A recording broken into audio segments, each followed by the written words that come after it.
Mr. President of the General Assembly, Senhor Presidente da República Portuguesa, Excellencies, ladies and gentlemen. This is a solemn moment. I find myself experiencing a whirlwind of emotions and thoughts. I am deeply honored and grateful for the trust you have placed in me to serve as the Secretary General of the United Nations for a second term. Serving the United Nations is an immense privilege and the most noble duty. I'm also very grateful to Portugal for having nominated me again. I am a committed multilateralist, but I'm also a proud Portuguese. And all I have learned and become has been forged by working together with the people of my country. It is a great honor for me to have with us today the President of Portugal. I'm acutely aware of the immense responsibilities you are entrusting me at such a critical moment in history, dare I say, at the cusp of a new era.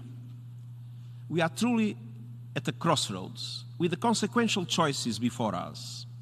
Paradigms are shifting, old orthodoxies are being flipped, and we are writing our own history with the choices we make right now. It can go either way, breakdown and perpetual crisis, or breakthrough and prospect of a greener, safer, and better future for all. There are reasons to be hopeful. The pandemic has revealed our shared vulnerability, our interconnectedness, and the absolute need for collective action.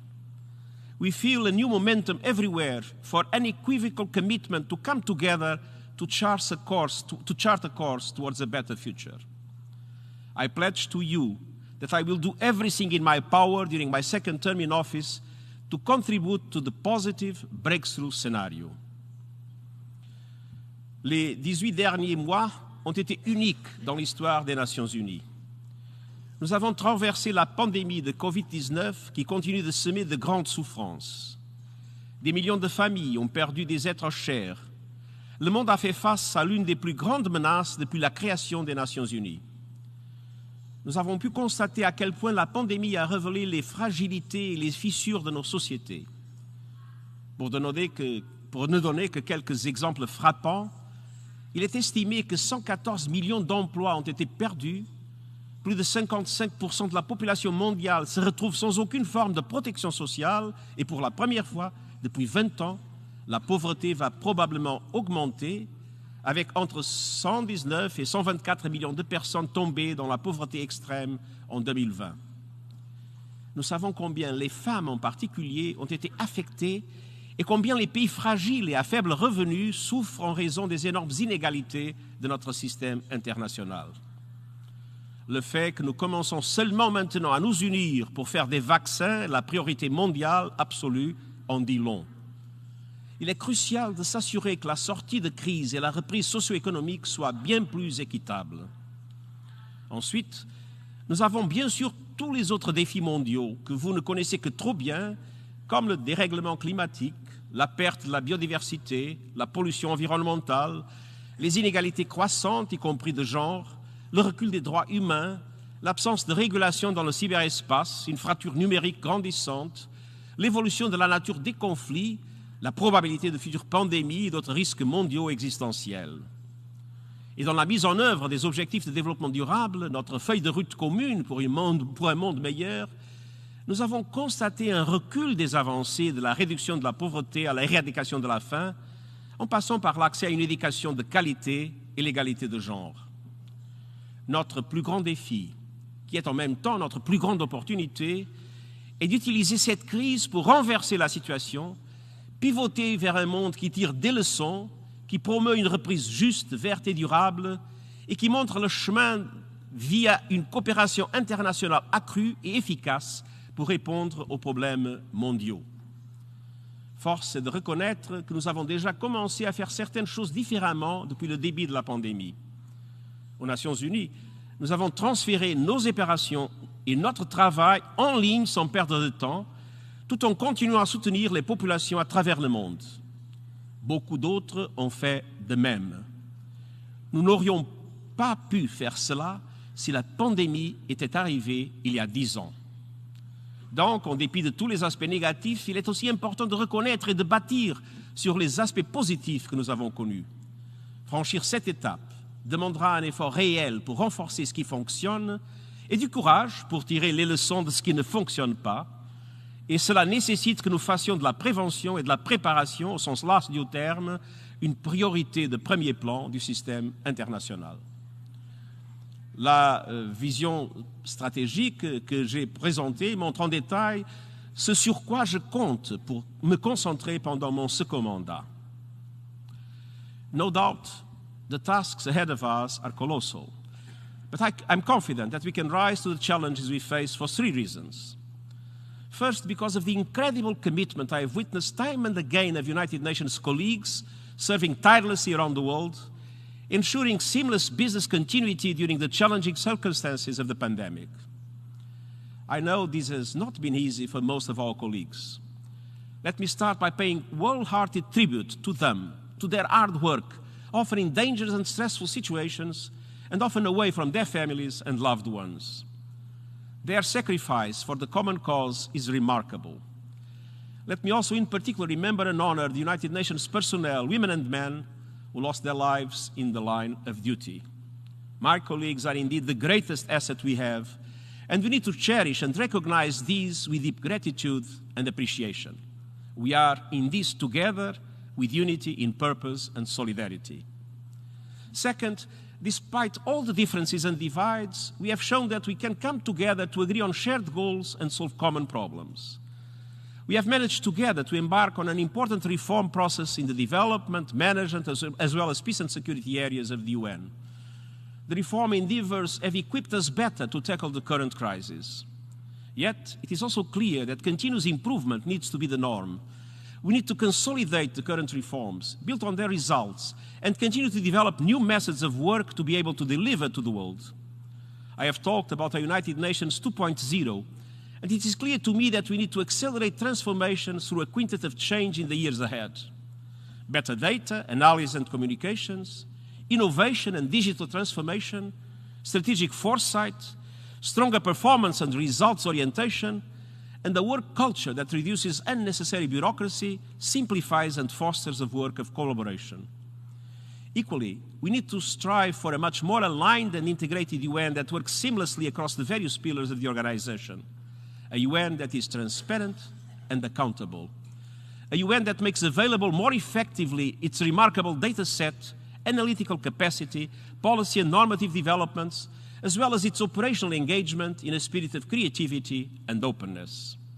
I count on your full support for this thus much needed next iteration of the United Nations.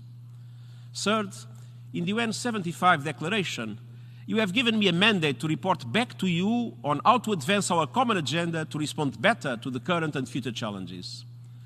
You did this in the realization that something fundamental has to change. And indeed, I sense there is a momentum for some of the most profound transformations to take place.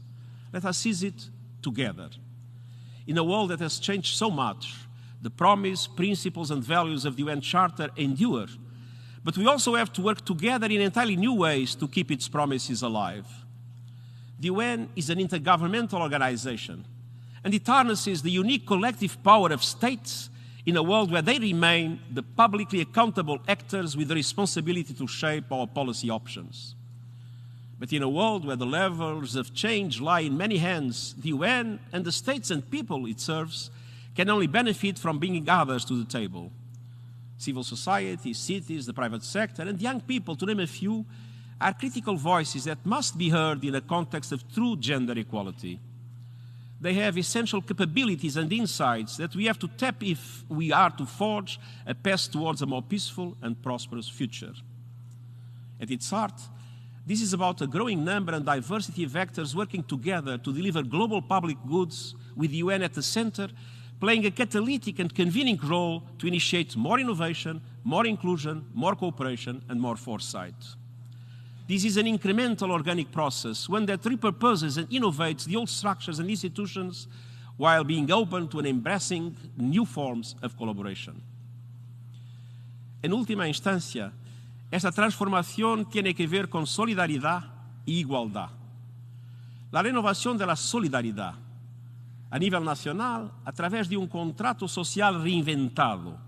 A nível global, através de um multilateralismo mais inclusivo, interconectado e efectivo. Y ambos se extienden para dar cabida a las generaciones futuras. Mi llamada a la acción para los derechos humanos seguirá siendo una guía importante en este ámbito. Y la igualdad consiste en llegar a comprender mejor y gestionar mejor los bienes públicos globales, el creciente conjunto de preocupaciones compartidas del que depende nuestro bienestar como raza humana y que debemos presentar de un modo colectivo con mejores disposiciones de gobernanza. Espero que el informe de la Agenda Común contribuirá positivamente en este aspecto. But equity needs to start now. Vaccines need to be available for everyone, everywhere, sooner rather than later. And we must create the conditions for sustainable and inclusive recovery, both in the developed and the developing world. And there is still a long way to go. All of these will, however, only be possible if we manage to overcome the current trust deficit that has a corrosive effect on societies and between countries. In particular, we need to do everything we can to overcome current geostrategic divides and dysfunctional power relations. There are too many asymmetries and paradoxes. They need to be addressed head-on. We also need to be aware of how power plays out in today's world when it comes to the distribution of resources and technology. Sophocles famously said that trust dies, but mistrust blossoms. We have the power to turn that idea around, resurrecting trust and combating mistrust. What we are living through today in terms of mistrust is, I hope, an aberration, but it cannot become the norm. The norm is and will continue to be the foundations on which the UN Charter was built, an ultimate belief in multilateralism and the aspirations of the Universal Declaration of Human Rights. Norms that preserve human dignity must prevail for our survival and development. They are not just about words, but about human life.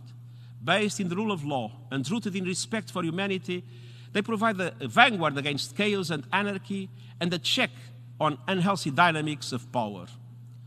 I will give it my all to ensure the blossoming of trust between and among nations, large and small, to build bridges and to engage relentlessly in confidence building.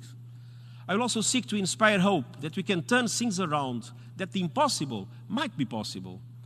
The attitude is never to give up. This is not idealistic or utopian, but grounded in knowledge of history when big transformations occurred and guided by the fundamental belief in the inherent goodness of people. That breakthroughs are possible when we expect it the least and against all odds. That is my unwavering commitment. As regards my own role, throughout my whole life, I've always seen public office, first and foremost, as a service. And I mean in its most original form of serving people and the planet. Let me repeat what I've said on previous occasions.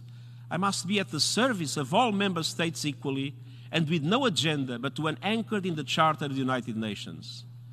We can only meet today's complex challenges successfully with a humble approach, one in which the Secretary-General alone neither has all the answers nor seeks to impose his views, one in which the Secretary-General supports member states and relevant stakeholders to lead the necessary challenges and makes his good offices available, engaging tirelessly, making full use of the unique convening role of the UN, and working as a mediator, a bridge and trust builder, and an honest broker to help find solutions that benefit everyone involved. The Secretary-General must feel every day the acute responsibilities of the office, guided by the Charter, and making human dignity and peace with nature, including for future generations, the core of our common work and endeavor. It is my intention to serve with humility, and as I said in my vision statement, in the spirit of building trust and inspiring hope. This is our common mission. It is in this spirit that I look forward to continued close cooperation with all of you in the years ahead. Preserving human dignity calls upon us to draw upon our diversity and richness to imagine larger freedments that can only be secured through common action, and I thank you.